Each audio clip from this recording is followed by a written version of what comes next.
उससे पहले आपको हम बता दें, लोकसभा और राज्यसभा की कार्यवाही शुरू हो चुकी है और एक बार फिर से आज हंगामे के आसार हैं। हासिल किए। विपक्ष का सदन के बाहर हंगामा चल रहा है। लगातार पेगासस जासूसी मुद्दे को लेकर जांच की मांग उठा रहा है विपक्ष, लेकिन इस बीच दोनों सदनों की कार्रवाई शुरू हो चुकी है। सदन की ओर से सुश्री सिंधु को इस ऐतिहासिक सफलता के लिए बधाई देता हूं और आशा करता हूं कि उनकी ये उपलब्धि पूरे देश के युवाओं के लिए प्रेरणादायक होगी। Question number 181। 120 kilometers daily for training. Personally known to me, I have been witness to her hard work, perseverance, and sheer dedication towards her passion.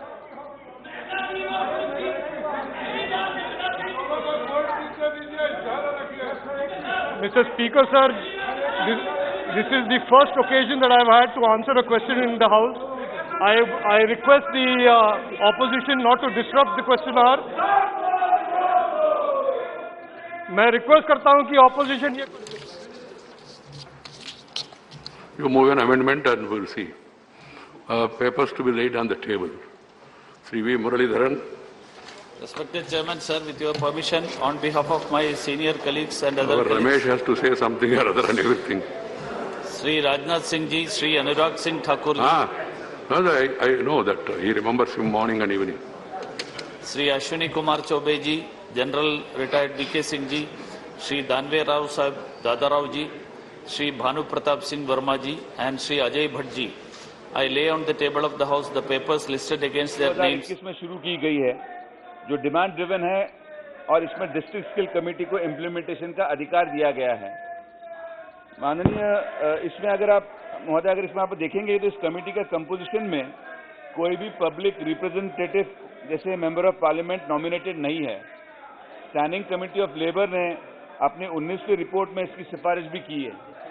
माननीय अध्यक्ष महोदय, मैं आपके माध्यम से मंत्री जी से पूछना चाहूंगा कि क्या इस सिफारिश पर विचार कर स्कीम की गाइडलाइंस को अमेंड करके डिस्ट्रिक्ट स्किल कमेटी में लोकल मेंबर ऑफ पार्लियामेंट को मनोनीत करने की कोई प्रावधान करेंगे जिससे उनका गाइडेंस और इनपुट्स लिए जा सके। तो श्वेता, आज टोक्यो ओलंपिक्स में भारतीय महिला हॉकी टीम ने कमाल कर दिया है और भारत ने ऑस्ट्रेलिया की टीम को हराकर सेमीफाइनल में अपनी जगह बना ली है। बिल्कुल, और अब ऐसा लग रहा है वाकई बादलों पे पांव है और भारतीय महिला हॉकी टीम ने ऑस्ट्रेलिया को 1-0 से हराया है और ये इकलौता गोल किया गुरजीत कौर ने। शानदार कामयाबी को लेकर पूरा देश तिरंगे की शान बढ़ाने वाली बेटियों को शाबाशी दे रहा है, शुभकामनाएं दे रहा है।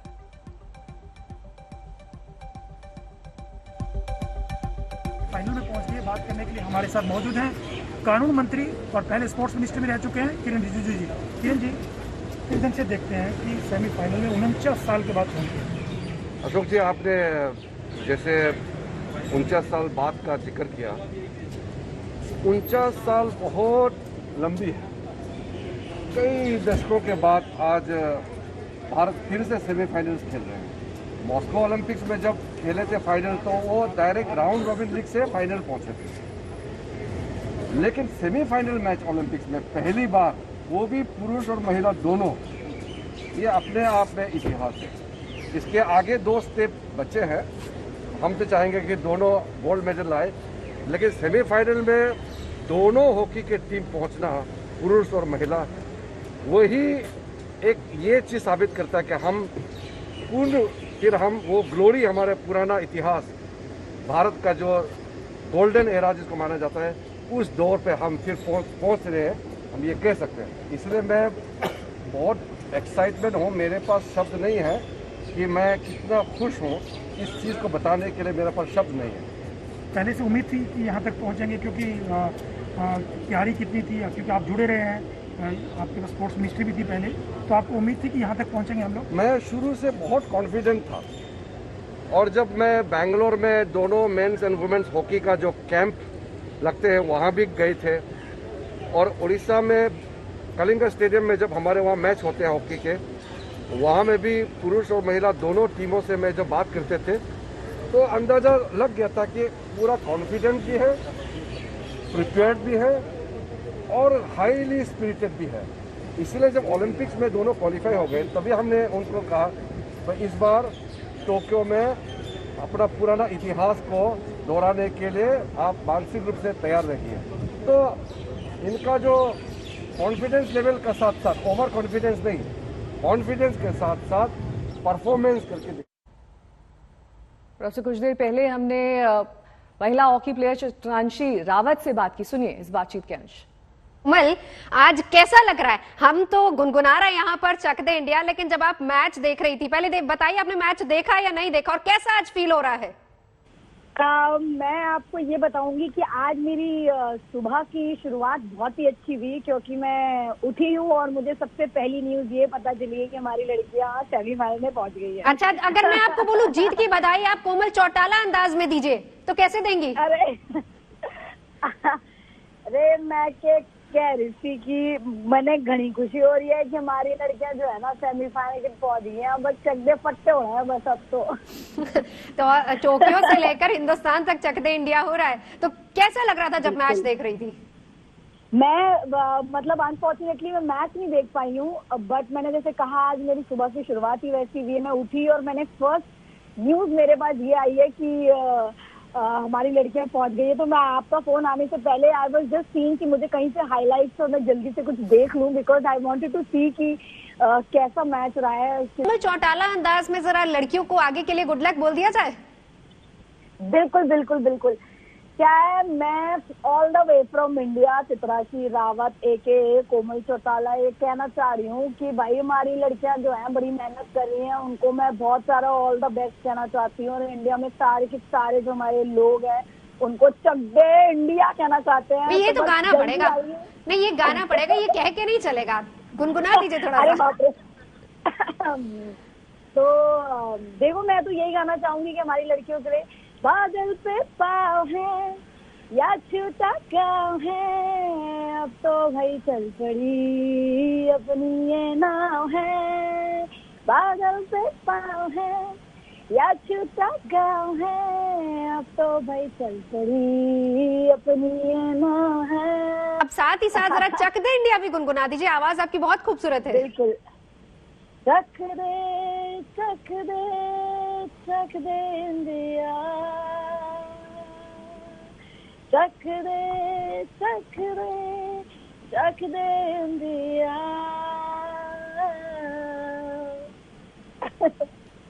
बहुत बहुत खूबसूरत, बहुत बढ़िया। 26 जुलाई के हिंसा को लेकर असम मिजोरम में अब भी तनाव बरकरार है। सुलह की कोशिशें जारी हैं, लेकिन हालात सुधरते नहीं दिखाई दे रहे।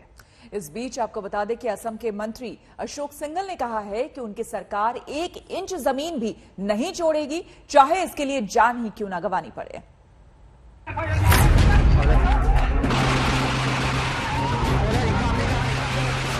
असम और मिजोरम के बीच की ये तस्वीरें अब इतिहास के पन्नों में दर्ज हो चुकी हैं, लेकिन वर्तमान तनाव की तस्वीर पेश कर रहा है। दोनों पड़ोसी राज्यों के सीमा पर क्या हुआ, कैसे असम पुलिस के 6 जवानों की जान चली गई, किसने पहले गोली चलाई, शांत वादियों में किसने बारूदी बर्बादी फैला दी। ये ऐसे सवाल हैं जिस पर दोनों राज्यों की उंगली एक दूसरे पर उठ रही है। दिल में तलखे लिए, जुबान पर कड़वाहट के साथ असम मिजोरम में सुलह की बात हो रही है, लेकिन असम के मंत्री को सुनिए। असम की सरकार ने और हमारे माननीय मुख्यमंत्री ने तय किया है 1 इंच और जमीन हम छोड़ने वाले नहीं हैं। जान देंगे, प्राण देंगे, जमीन नहीं देंगे। असम मिजोरम सीमा पर जिस कछार इलाके में हिंसा हुई, उसी इलाके के गार्जियन मंत्री हैं अशोक सिंघल। उनका बयान बता रहा है कि दोनों राज्यों में हिंसा के बाद रिश्ते सुधारने की पहल कैसे की जा रही है। उधर मिजोरम की ओर से भी सबूत पेश किए जा रहे हैं। पहले असम ने वीडियो जारी कर मिजोरम पुलिस को इस हिंसा का जिम्मेदार ठहराया। अब मिजोरम ने भी हिंसा से जुड़ा एक वीडियो जारी किया है और असम को गुनहगार बताया है।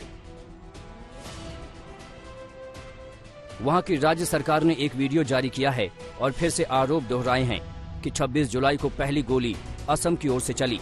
लाइट मशीन गन से गोलियां मिजोरम पुलिस और स्थानीय लोगों पर दागी गई। ये वीडियो 26 जुलाई का बताया जा रहा है। इसमें असम पुलिस के जवानों के लाइट मशीन गन के साथ तैनात होने की बात कही जा रही है। The hilltop, because all of us are, all of my personnel are, taking shelter here and there, no? Okay. So they retaliated. They retaliated. I was still here at that time. How can they shoot? Assam Mizoram की सीमा पर तैनात की पड़ताल में जुटे आज तक संवाददाता आशुतोष मिश्रा ने जब मिजोरम के चीफ सेक्रेटरी से बात की तो उन्होंने कई सैटेलाइट इमेज भी सामने रखी और उन तस्वीरों को दिखाते हुए बताया कि हिंसा की पहल असम की पुलिस ने की। This, as well as there are video shots, video films, which clearly indicate showed that Assam police come armed with LMGs and all types of arms. This is the Assam police man pointing the LMG towards Mizoram police. लेकिन मिजोरम के दावों पर असम सरकार का पक्ष भी सुन लीजिए। सबसे पहले तो मिजोरम सरकार को वास्तविकता को स्वीकार करना पड़ेगा। वास्तविकता ये है कि उन्होंने अनप्रोवोक्ड, और हमारे लोग निहत्थे अवस्था में थे, पुलिस के लोग वैसे अवस्था में आधे घंटे तक LMG से उनके ऊपर फायर किया। 6 पुलिसकर्मी मारे गए। एसपी बहुत गंभीर रूप से घायल है। और ये सब कुछ जो उन्होंने किया, किस प्रोवोकेशन में किया, किस उद्देश्य से किया, इसकी जांच वो करे। वहां का एसपी जो है, उस जिले का जो एसपी है मिजोरम का, उसके ऊपर वो कानूनी कार्रवाई करे और कॉन्फिडेंस रिस्टोर करने के लिए, विश्वास वापस लाने के लिए उनको जो करना है वो उनको करना चाहिए। हिंसा को लेकर असम पुलिस ने मिजोरम से राज्यसभा सांसद के वनलाल वेना के खिलाफ FIR दर्ज की। मिजोरम पुलिस पर केस फाइल की। हालांकि सांसद वाली FIR को पुलिस ने रद्द करने का फैसला किया है। एक FIR असम के मुख्यमंत्री पर भी है, जिसे लेकर हेमंत बिस्व शर्मा के मंत्री सवाल उठा रहे हैं। वो कहते हैं कि अभी हम FIR विड्रॉ करेंगे क्योंकि मुख्यमंत्री जी को जानकारी नहीं था। इसका मतलब फायरिंग हुआ वो उसका भी जानकारी नहीं होगा मुख्यमंत्री जी को। एक दूसरे प्रदेश के मुख्यमंत्री पर आप केस कर रहे हैं, उसका जानकारी मुख्यमंत्री को नहीं है। प्रदेश कौन चला रहा है? असामाजिक और अराजक तत्व प्रदेश चला रहे हैं या माननीय मुख्यमंत्री प्रदेश चला रहे हैं? सवाल है कि दोनों राज्य सरकारों में सुलह कब होगी। वैसे कड़वाहट के बीच मंत्री अशोक सिंघल नरमी के संकेत भी दे रहे हैं। देखिए, रिश्ता मधुर, हम तो बहुत मधुर रिश्ता चाहते हैं। वो हमारे छोटे भाई हैं और बिना मिजोरम के उत्तर पूर्वांचल की प्रगति की यात्रा संपूर्ण नहीं हो सकती है। हम दूसरी ओर मिजोरम भी असम के मुख्यमंत्री के खिलाफ दर्ज FIR रद्द करने की बात कह रहा है। अब जरूरत है किसी भी उकसाऊ बयानबाजी से बचकर दोनों राज्यों के हित में सोचने की, आपसी सुलह की और शांति बहाली की। असम मिजोरम सीमा से आशुतोष मिश्रा, आज तक। असम मिजोरम में तनाव किस कदर है, ये उस इलाके में देखा जा सकता है जहां हिंसा हुई है। ठीक उसी जगह पर वर्तमान हालात का जायजा लेने के लिए हमारे संवाददाता आशुतोष मिश्रा पहुंचे। देखिए उनकी एक खास रिपोर्ट।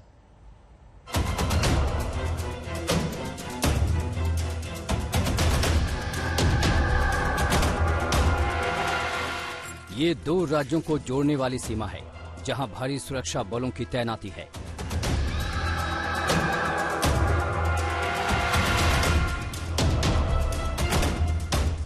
असम और मिजोरम दोनों ओर पुलिस वाले डटे हुए हैं।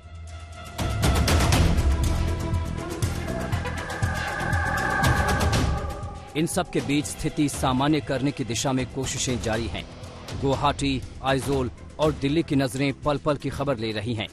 26 जुलाई को जो कुछ हुआ, उसके बाद से अब तक हिंसा वाली जगह CRPF की 6 कंपनियां तैनात की जा चुकी हैं। साथ ही केंद्र अब सीमाओं के निर्धारण की कोशिश में जुट गया है। इसके लिए उपग्रह तस्वीरों का सहारा लिया जा रहा है। इस पहल के बीच ताजा हालात का जायजा लेने आज तक संवाददाता आशुतोष मिश्रा इस जगह पर पहुंचे, जहां गोलियां बरसी थीं और असम पुलिस के 6 जवान अपनी जान गंवा बैठे। और मैं इस समय उसी ठीक जगह पर, ग्राउंड जीरो पर हूं, दोनों राज्यों की सीमा पर। ये वही बस है जिसमें आपको दिखाई पड़ रही होगी जिसको तोड़ा गया था। यहाँ पर असम पुलिस, मिजोरम के स्थानीय लोग, मिजोरम पुलिस खड़ी थी, बातचीत हो रही थी। यहां से लेकर के आगे बढ़ते हुए ये पूरा इलाका उन तस्वीरों में दिखाई पड़ रहा था जहां पर पुलिस वाले खड़े थे जब उनके बीच बातचीत हो रही थी। असम पुलिस के लोग थे, उनके अधिकारी थे बड़े, मिजोरम पुलिस के लोग थे, आसपास के गांव के जो स्थानीय लोग थे वो वहां पर पहुंचे थे। अब दरअसल विवाद ये है कि असम पुलिस का मानना है कि उसकी सीमा यहां तक आती है। आपको ये भी बताएं कि हम जहां खड़े हैं ये वेरिंगटे एरिया है। वेरिंगटे दरअसल जहां मिजोरम की सीमा शुरू होती है ये उनका जिला है। मौके की ये एक्सक्लूसिव तस्वीरें आज तक पर हैं। हिंसा वाली जगह के ये ताजा हालात हैं। इन सब के बीच असल मुश्किल असम से मिजोरम की ओर सामानों की आवाजाही को लेकर है। आरोप है कि असम में जरूरी सेवाओं को रोका जा रहा है। मेडिसिन और खाने पीने के सामानों के ट्रक को राज्य की सीमा से आगे नहीं बढ़ने दिया जा रहा है। दुख की बात है कि हम लोगों का असम के 6 जवान शहीद हुए और उसको हम लोग पूरे असम के लोग उसको कंडेम करते, फिर भी हम लोगों ने कल से त्रिपुरा से माल जा रहा है। ये कैसा बात हो सकता है? अगर त्रिपुरा मिजोरम को माल सप्लाई देता है तो असम के लिए दुख की बात है और जितने भी हमारे शहीद हुए उनको फैमिली के बारे में दुख की बात है। असम के स्थानीय लोगों में गुस्सा 6 पुलिस वालों के मारे जाने को लेकर है। अब वो सड़क पर हैं। मिजोरम के वेरिंगटे जिले से निकल करके अब मैं वापस असम की टेरिटरी में आ चुका हूं और असम में ये लैलापुर जिला लगता है। पहली पुलिस पोस्ट ये है, हालांकि टेरिटरी इनका दावा है कि आगे तक है। इस पुलिस पोस्ट पर जहां ब्लॉकेड पहले लोगों ने लगाया था, अब यहाँ सीआरपी भी यहाँ भी तैनात कर दी गई है। वो इसलिए कि ताकि कोई गाड़ियां यहाँ न रोकी जाए। ये लैलापुर पुलिस स्टेशन आप देख रहे हैं, लेकिन अभी भी यहाँ पर बड़ी संख्या में स्थानीय लोगों का जमावड़ा है। 6 तारीख को असम के 6 पुलिसकर्मियों की मृत्यु के बाद से अभी भी यहाँ पर दिन भर स्थानीय लोग बैठे रहते हैं और ये इसलिए एक तरह का घोषित ब्लॉकेड है कि यहां से कोई भी गाड़ी आगे ना गुजरे। सड़क पर संग्राम की वजह से मिजोरम के सामने बड़ा संकट है। सभी पेट्रोल पंप पर राशनिंग शुरू हो चुकी है। पेट्रोल डीजल के लिए भी लोगों को प्रशासन की इजाजत लेनी पड़ रही है।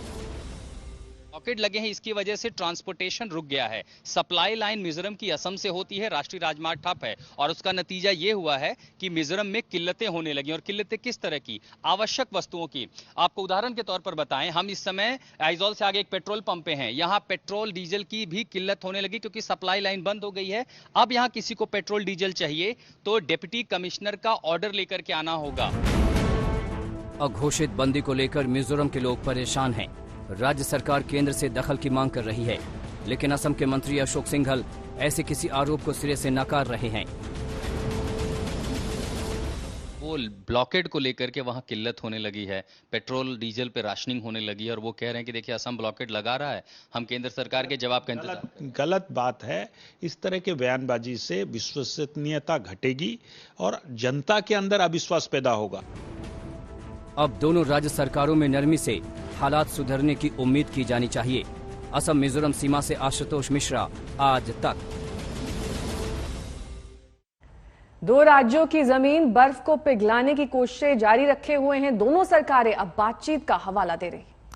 और आपको बता दें कि इस बीच हिमंता बिस्वा शर्मा ने कहा है कि वो मिजोरम के मुख्यमंत्री के कॉल का इंतजार कर रहे हैं।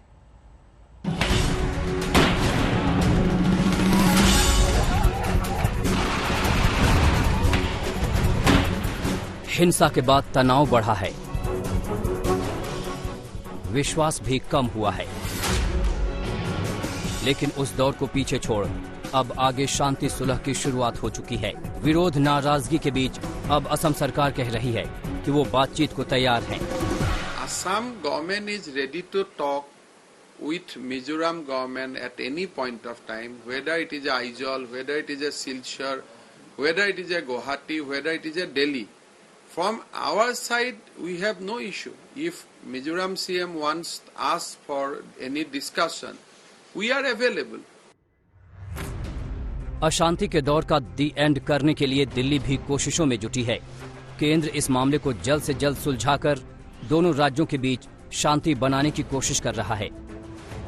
उन्हीं कोशिशों का नतीजा है कि 26 जुलाई के बाद आरोप प्रत्यारोप लगाने वाले दोनों सीएम अब सुलह की मेज पर आने को तैयार हैं।